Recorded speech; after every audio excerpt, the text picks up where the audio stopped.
Shalom. This week's Torah portion is Parashat Behalotcha, beginning in Sefer Bamidbar, the book of Numbers, chapter 8. Our portion presents the quintessential portrait of the generation of the desert, showcasing their greatness as well as their flaws, their ups and their downs. Here we find the people's righteous and bold initiative of the second Passover, Pesach Sheni, the divine signs of cloud and fire that accompanied the tabernacle throughout the desert, and the journeys of the ark. Yet we also find expressions of doubt in God and baseless complaining and a contrived fake craving for meat and lashon hara against Moshe. Indeed, Parashat Behalotcha is a narrative of movement and spiritual disruption and revelation. It feels fragmented, but beneath the surface of its varied stories lies a unified message, namely, the wilderness is not a place of divine absence, but of divine encounter. So open up your heart. In the midst of it all, we find a story that ostensibly might appear to be of minor importance. Two seemingly insignificant men who happen to receive an unprecedented spirit of prophecy. The story of Eldad and Meidad is one of the most overlooked yet spiritually explosive moments in the Torah. In just 5 verses, we encounter profound lessons of radical humility, divine intimacy, and a redemptive message of hope for the future of Israel and the world. For our generation, thirsty, searching, and often unsure of where we fit in, this story is like a life-giving spring of clear water hidden in the desert. So let's understand the sequence of events that leads up to this remarkable episode. As chapter 11 opens, we learn of people who are complaining. The cause of their complaint is unspecified, and our sages indicate that this was the instigation of wicked individuals who simply sought a reason to rebel against God. Torah tells us that their act of complaining was evil in the ears of Hashem, and the verse informs us that they were immediately punished by a fire of Hashem that burned against them, ultimately quelled by Moshe's prayer. This incident was followed by an explicit discontentment with the monotony of the miraculous manna. The rabble, that is the mixed multitude, cultivated, that is fabricated, a craving for meat, and this spirit of dissatisfaction spread to the ranks of the children of Israel, who wept over their nostalgic and false memories in which they romanticized the free food they received in Egypt. This never happened. They weren't given free food in Egypt. It was total distortion taking place in their minds. So Moshe becomes overwhelmed, and he speaks with desperation, and he says to Hashem, "Did I conceive this entire people, or did I give birth to it? Where should I get meat to feed this entire people who weep to me? Kill me now," Moshe says, "if I have found favor in your eyes." So in a simplistic reading, this appears to mark a sort of spiritual nadir for Moshe. He speaks with rawness, facing the nearly unbearable human burden of leadership. But Rashi shares the knowledge that God had shown Moshe a vision of the retribution that would surely befall the people on account of this episode. Ever dedicated to his people, Moshe's true intention with these words was, "If that's your plan, please kill me now so that I won't see their suffering, because that would be too much for me to bear." In response, Hashem commands Moshe to gather 70 of Israel's elders, telling Moshe that he will increase his spirit upon Moshe and place some of that spirit upon these men, thus enabling them to share in Moshe's burden of leadership. This was the true prototype, the founding, as it were, of the great court of the Sanhedrin. And it marks the first time Hashem shares Moshe's prophetic spirit with others in order to assist in carrying his leadership burden. And then God addresses the second problem, the craving for meat. He promises that meat will be provided, but with wrath. He says, not for one day, but for a full month, and this will lead to plague and suffering. Again, Moshe expresses despair. From where shall I have meat to give this people? But Hashem assures him, is the hand of Hashem limited? Now you will see whether my word comes to pass or not. So Moshe delivers these words to the people and gathers 70 men from among the elders and has them stand around the tabernacle, the tent. And verse 25 then reads, Hashem descended in a cloud and increased from the spirit that was upon Moshe and placed it upon the 70 elders. And it happened that when the spirit rested upon them, they prophesied, but did not continue. This is a key moment. The 70 elders receive a prophecy, but only once.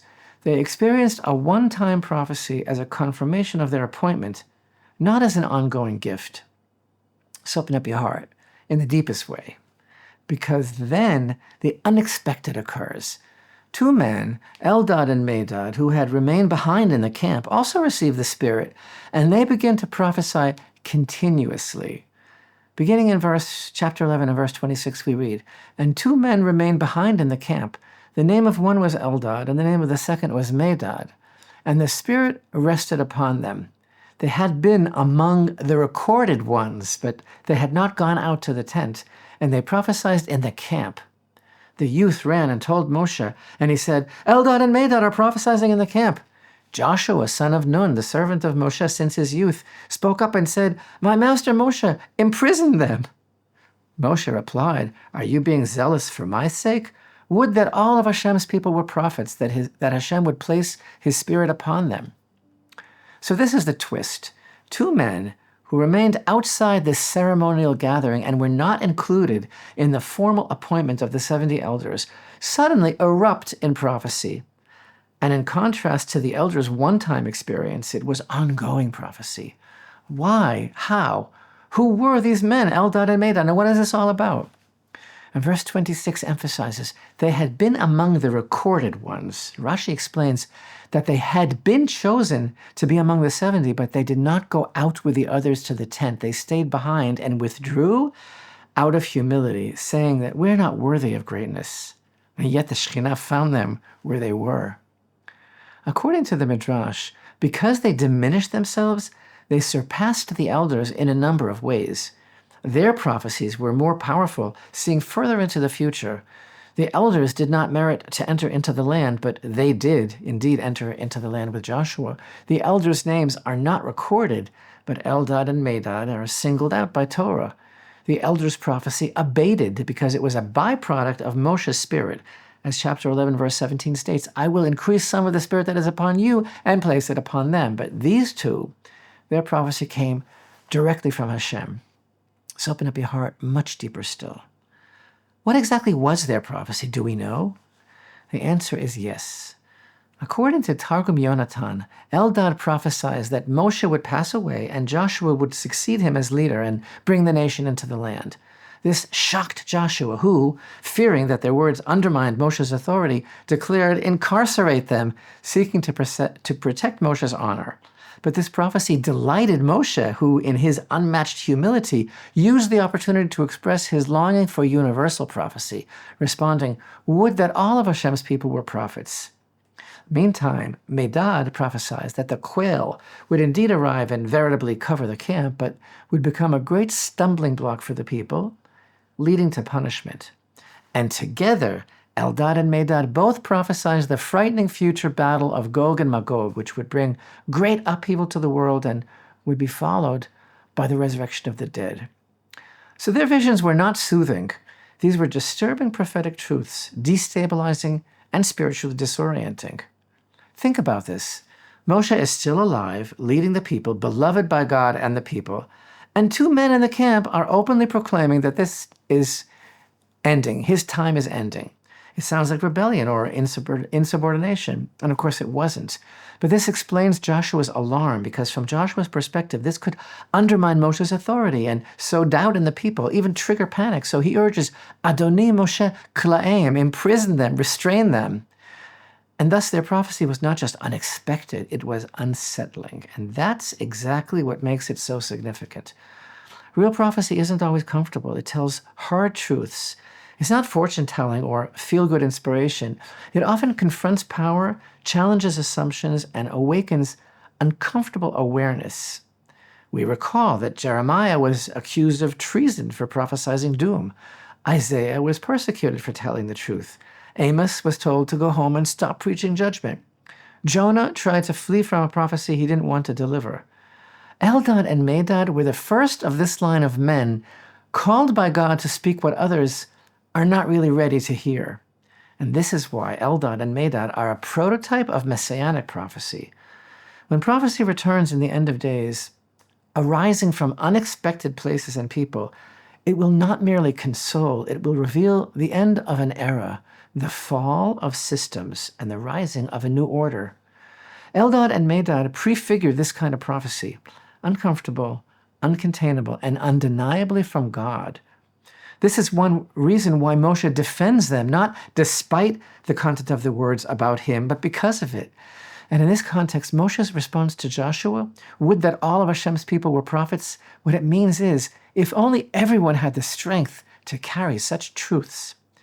This was a new prophecy model, the spirit of prophecy stirring among the people. And here is the deepest truth. Moshe's reaction, would that all of Hashem's people were prophets, is a radical declaration. Moshe, the quintessential prophet, is expressing here a yearning not for exclusivity, but for the proliferation of divine connection. Moshe is essentially articulating his own hope of universal spiritual access. But open up your heart deeper than ever before in your life. Eldad and Meidad's story is not merely a curious incident. They are harbingers of a redemptive future, and their experience affords us a preview of a world suffused with direct connection to Hashem. Prophecy is the destiny of the human soul, the goal of the human experience, which will be fulfilled in the messianic era. Rav Kook sees Eldad and Meidad as a preview of this future and the truth that will erupt spontaneously from the human soul, that will be manifest in the world of redemption. This will be a time not of isolated prophets, but of a world whose atmosphere will be saturated with divine awareness. Eldad and Meidad represent a small glimpse of that saturation. Moshe's declaration, would that all of Hashem's people were prophets, is not just a wistful nicety. His words themselves are a proto-prophecy. But even more so, these words express Moshe's dream, a longing for a time when spiritual revelation would not be rare but ubiquitous. Prophets without borders. The vision of expanded prophecy in the Messianic age is beautifully and boldly expressed throughout the prophets of Israel. And this democratization of prophecy is exactly what the prophets of Israel foresaw. Isaiah, for example, promises that the earth shall be filled with the knowledge of God as the waters cover the sea. That verse envisions a universal consciousness of Hashem, a world where all awareness is infused by God. Rav Kook interprets this as existential prophecy, not just individuals receiving visions, but entire cultures aligned with divine truth. In chapter 31, Jeremiah prophesies, I will put my Torah within them and write it on their hearts, and they shall teach no more every man his neighbor, for they shall all know me. This describes the Torah of the heart, not external, not taught, but known intuitively by all. It is the internalization of prophecy as exemplified by Eldad and Meidad, who received their divine inspiration of prophecy without any official appointments because humility had prepared their hearts to receive. The prophet Joel is even more specific. His messianic vision of the future describes divine inspiration spreading to all humanity. Joel speaks of a time when the entire world will be filled with prophecy. And in his words, in Joel chapter 3, and it will happen after this that I will pour out my spirit upon all flesh, and your sons and daughters will prophesy, your elders will dream dreams, and your young men will see visions. Even also upon the servants and upon the maidservants in those days I will pour out my spirit. Make no mistake, this is a portrayal of the absolute and direct fulfillment of Moshe's dream, wherein every human being becomes a potential vessel of divine communication. Once again, Rav Kook saw this as the signature of the redemption. The prophet Joel is describing a future era of such total spiritual renewal that the spirit from above will no longer be reserved for the elite, but poured upon us collectively.